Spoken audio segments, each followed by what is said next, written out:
ವೀಕ್ಷಕರೇ ಪ್ರಣಾಮಗಳು. ವಿಶ್ವ ಪ್ಲಸ್ ಟಿವಿಗೆ ಸ್ವಾಗತ. ಲೋಕಸಭೆ ಪ್ರತಿಪಕ್ಷದ ನಾಯಕನಾಗಿರುವ ರಾಹುಲ್ ಗಾಂಧಿ ವಿರುದ್ಧ ಹೈಗ್ರೌಂಡ್ಸ್ ಪೊಲೀಸ್ ಠಾಣೆಯಲ್ಲಿ ದೂರು ದಾಖಲಾಗಿದೆ. ಏನಪ್ಪಾ ದೂರು ಅಂತ ಕೇಳ್ತೀರಾ? ಇದರ ಕಂಪ್ಲೀಟ್ ಡೀಟೇಲ್ಸ್ ನಾವಿಲ್ಲಿ ತಿಳಿಸ್ಕೊಡ್ತೀವಿ. ಅದಕ್ಕೂ ಮುಂಚೆ ನೀವೇನಾದರೂ ನಮ್ಮ ಚಾನಲನ್ನು ಸಬ್ಸ್ಕ್ರೈಬ್ ಮಾಡಿಕೊಂಡಿಲ್ಲ ಅಂದರೆ ಸಬ್ಸ್ಕ್ರೈಬ್ ಮಾಡಿಕೊಂಡು ಪಕ್ಕದಲ್ಲಿರುವಂತಹ ಬೆಲ್ ಐಕನ್ ಒತ್ತಿ. ಆಗ ನಾವು ಪೋಸ್ಟ್ ಮಾಡೋ ಪ್ರತಿಯೊಂದು ವಿಡಿಯೋ ವೀಕ್ಷಿಸುವ ಮೂಲಕ ನಮ್ಮನ್ನು ಬೆಂಬಲಿಸಲು ಅನುಕೂಲವಾಗುತ್ತೆ. ಸರಿ ವೀಕ್ಷಕರೇ, ಇತ್ತೀಚೆಗೆ ಅಮೆರಿಕಕ್ಕೆ ಹೋಗಿದ್ದ ನಮ್ಮ ಲೋಕಸಭೆಯ ವಿಪಕ್ಷ ನಾಯಕ ರಾಹುಲ್ ಗಾಂಧಿ ಆ ಸಾಗರೋತ್ತರ ನೆಲದಲ್ಲಿ ಒಂದು ಹೇಳಿಕೆಯನ್ನು ನೀಡಿರುತ್ತಾರೆ. ಅದೇನೆಂದರೆ, ಭಾರತದಲ್ಲಿ ಸಮಾನತೆಯ ಸ್ಥಿತಿ ಮೂಡಿದ ನಂತರ ಜಾರಿಯಲ್ಲಿರುವ ಮೀಸಲಾತಿ ವ್ಯವಸ್ಥೆ ಕುರಿತು ಕಾಂಗ್ರೆಸ್ ಪಕ್ಷ ಚಿಂತಿಸಲಿದೆ ಎಂದು ಹೀಗೆ ಅಮೆರಿಕದಲ್ಲಿ ರಾಹುಲ್ ಗಾಂಧಿ ನೀಡಿದ ಹೇಳಿಕೆ ದೇಶ ವಿದೇಶದಾದ್ಯಂತ ವೈರಲ್ ಆಗುವುದರ ಮೂಲಕ ಭಾರಿ ಚರ್ಚೆಗೆ ಕಾರಣವಾಗಿದೆ.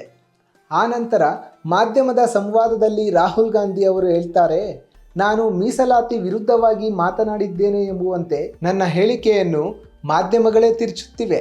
ಆದರೆ ಮೀಸಲಾತಿಯ ಮಿತಿಯನ್ನು 50%ಕ್ಕೂ ಮೀರಿ ನಾವು ವಿಸ್ತರಿಸಿದ್ದೇವೆ ಎಂದು ಹೇಳಿದ್ದಾರೆ. ಇನ್ನು ರಾಹುಲ್ ಗಾಂಧಿ ಅಮೆರಿಕ ಪ್ರವಾಸ ಕೈಗೊಂಡಿದ್ದಾಗ ನೀಡಿದ ಹೇಳಿಕೆ ದೇಶದಾದ್ಯಂತ ಸಾರ್ವಜನಿಕರ ಹಾಗೂ ಬಿಜೆಪಿ ನಾಯಕರ ಆಕ್ರೋಶಕ್ಕೆ ಕಾರಣವಾಗಿತ್ತು. ಹೀಗೆ ಎಲ್ಲ ನೆಲೆಯಲ್ಲಿ ರಾಹುಲ್ ಗಾಂಧಿ ವಿರುದ್ಧದ ಅಸಮಾಧಾನ ಕಿಡಿಯಾಗಿ ಹೊತ್ತಿಕೊಂಡಿದೆ. ಸಂವಿಧಾನವನ್ನು ಗೌರವಿಸುವ ಯಾರೊಬ್ಬರೂ ಸಹ ರಾಹುಲ್ ಗಾಂಧಿಯವರ ಈ ರೀತಿಯ ವರ್ತನೆಯನ್ನು ಒಪ್ಪುವುದಿಲ್ಲ ಎಂದು ಹೇಳಿರುವ ಬಿಜೆಪಿ ರಾಹುಲ್ ಗಾಂಧಿ ವಿರುದ್ಧ ಕಿಡಿಕಾರಿತ್ತು.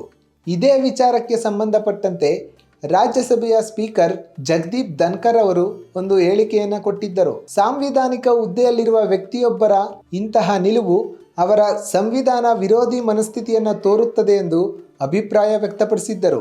ಇದೇ ವಿಚಾರವಾಗಿ ಮಹಾರಾಷ್ಟ್ರದ ಮುಖ್ಯಮಂತ್ರಿ ಏಕನಾಥ್ ಶಿಂದೆ ಬಣದ ಸಂಜಯ್ ಗಾಯಕ್ವಾಡ್ ಅವರು ಹೇಳಿಕೆ ನೀಡಿ ರಾಹುಲ್ ಗಾಂಧಿ ನಾಲಿಗೆಯನ್ನು ಕತ್ತರಿಸಿದವರಿಗೆ 11 ಲಕ್ಷ ರೂಪಾಯಿ ಬಹುಮಾನ ನೀಡುವುದಾಗಿ ಘೋಷಣೆ ಮಾಡಿದ್ರು. ನಮ್ಮ ರಾಜ್ಯದಲ್ಲಿ ಈ ವಿಚಾರಕ್ಕೆ ಸಂಬಂಧಪಟ್ಟಂತೆ ವಿಧಾನ ಪರಿಷತ್ತಿನ ಪ್ರತಿಪಕ್ಷ ನಾಯಕ ಛಲವಾದಿ ನಾರಾಯಣಸ್ವಾಮಿ ನೇತೃತ್ವದಲ್ಲಿ ಫ್ರೀಡಂ ಪಾರ್ಕ್ನಲ್ಲಿ ಪ್ರತಿಭಟನೆಯನ್ನ ಸಹ ನಡೆಸಲಾಗಿತ್ತು. ಈ ಎಲ್ಲ ಬೆಳವಣಿಗೆಗಳ ನಡುವೆ ಈಗ ರಾಹುಲ್ ಗಾಂಧಿ ವಿರುದ್ಧ ಬೆಂಗಳೂರಿನ ಹೈಗ್ರೌಂಡ್ಸ್ ಠಾಣೆಯಲ್ಲಿ ಒಂದು ದೂರು ದಾಖಲಾಗಿದೆ.